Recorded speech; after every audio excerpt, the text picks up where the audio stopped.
Joining us for more this morning with Jim Bacchus, chair of the Global Practice Group of Greenberg Traurig, and he's also former chairman of the appellate body of the World Trade Organization, the WTO.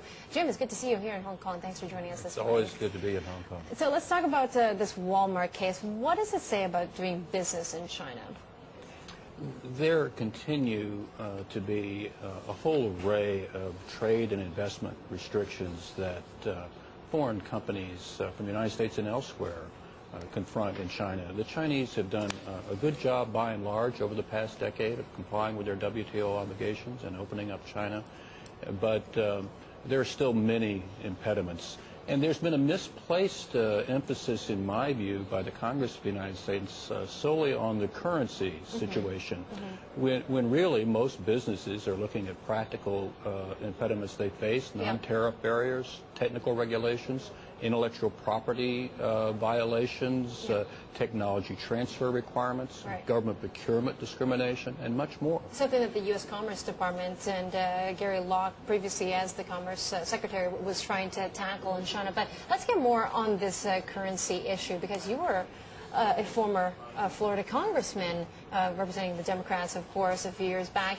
What do you think about this currency bill? Do you think it'll ever see the light of day of the Congress floor? I'm hopeful that the bill will not pass the House of Representatives. My friend and former colleague, John Boehner, who's now the Speaker, is opposed to it. Dave Camp, the chairman of the Ways and Means Committee, who was elected to Congress the same year I was, is also opposed to it. I think they're right to try to stop it. I think it's a mistake for the United States to do something like that. I also think it is a legal matter if they move forward with this bill as it's currently conceived. It would be inconsistent with the WTO obligations of the United States. Yeah, I was going to ask you, as your experience as an overseer of international trade, I mean, what sort of signal does this send, and how does this hamper two-way trade between two superpowers that need this two-way express right now? Well, the currency issue is a global issue. There are concerns about currency practices everywhere.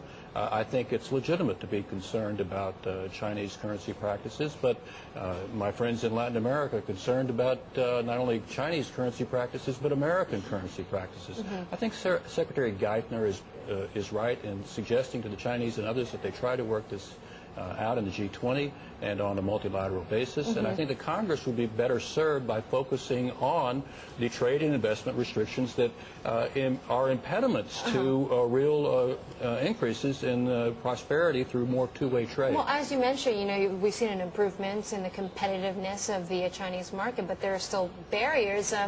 Namely, what do you think is hampering U.S. companies the most right now? It's a combination of trade restrictions and investment restrictions. The Chinese need to do a better job of complying with their trade obligations under the WTO treaty.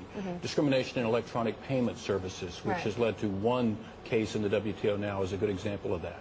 But also there are investment restrictions, and there we need more rules. I think the United States and China should work together much more closely to conclude a bilateral investment treaty that would begin to establish some better means of ensuring that there's a free flow of investment into China and a free flow of Chinese investment into the United States. Yeah, well, being the former chief judge at the WTO, you've seen these cases law back and forth between China and the U.S. Do you think trade relations have gotten better between the two over these years?